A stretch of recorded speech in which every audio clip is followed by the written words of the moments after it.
Hello everyone, Mousumi kitchen and লাইফস্টাইলে তোমাদের অনেক স্বাগত। আবার চলে এসেছি একটা নতুন রেসিপি নিয়ে, পনির ফুলকপি আলুর রসা। তো দেখো, সেটার জন্য আমাদের মেন ইনগ্রিডিয়েন্টস লাগছে পনির। তো আমি এখানে পনিরটাকে লম্বা লম্বা করে কেটে নিচ্ছি। তো আমার পনির কাটা হয়ে গেছে। এর মধ্যে আমি কিছুটা নুন আর হলুদ দিয়ে পনিরটাকে মাখিয়ে দিলাম, আর এদিকে তেল গরম করে পনিরও ভাজতে বসিয়ে দিয়েছি। তো দেখো, আমার পনিরটা প্রায় ভাজা হয়ে গেছে। এবার আমি পনিরগুলোকে তুলে নেব। দেওয়ার পর সেই তেলের মধ্যে কিছুটা জিরে আর তেজপাতা ফোড়ন দিয়ে আলুগুলোকে কেটে রেখেছিলাম, সেই আলুগুলোকে দিয়ে একটু ভালোভাবে নেড়ে চেড়ে ভেজে নেব। দেন তারপর আমি এর মধ্যে অ্যাড করব কিছুটা হলুদ গুঁড়ো আর কিছুটা লবণ। তো আমার ভাজা হয়ে গেলে ঠিক আমি এর মধ্যেই দিয়ে দেব ফুলকপি। ফুলকপি দিয়ে আমি আবার এটাকে একটু হালকা হাতে নেড়ে চেড়ে ভেজে নিচ্ছি।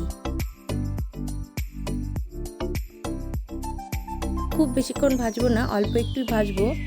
তারপর ভাজা হয়ে গেলে এর মধ্যে আমি মশলা অ্যাড করি। মশলার মধ্যে এখানে ছিল জিরের গুঁড়ো, ধনের গুঁড়ো আর শুকনো লঙ্কার গুঁড়ো।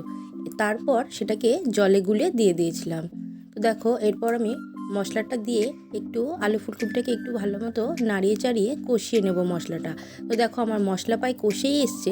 ঠিক এই সময় আমি এর মধ্যে দিয়ে দেবো ঝোলের জন্য হাফ বাটি জল।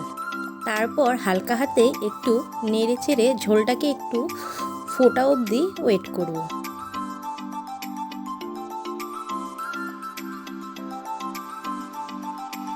তো দেখো, আমাদের ঝোল এখানে প্রায় ফুটেই এসছে। ঠিক এই সময় আমি এর মধ্যে অ্যাড করে দেবো ভেজে রাখা পনিরগুলোকে।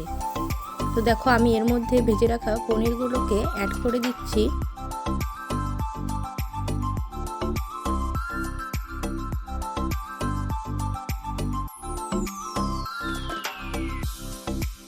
এরপর আরেকটু ফুটিয়ে নামিয়ে নেব। ওপর দিয়ে একটু নামানোর আগ দিয়ে একটু ধনেপাতা কুচি ছড়িয়ে দিলাম, আর দিয়ে দেবো একটুখানি ঘি। আর শেষে চাইলে কেউ গরম মশলা অ্যাড করতেও পারো, নাও পারো। আমি একটু গরম মশলা গুঁড়ো ছিটিয়ে নামিয়ে নিলাম। তো আমাদের ফুলকপি আলু পনিরের তরকারি রেসিপি তৈরি। তো তোমাদের ভিডিওটা কেমন লাগলো অবশ্যই কমেন্ট করে জানিও। যদি ভিডিওটা ভালো লেগে থাকে তাহলে অবশ্যই লাইক, কমেন্ট, শেয়ার আর সাবস্ক্রাইব করে আমাদের পাশে থেকো। তো আজকের মতো টাটা।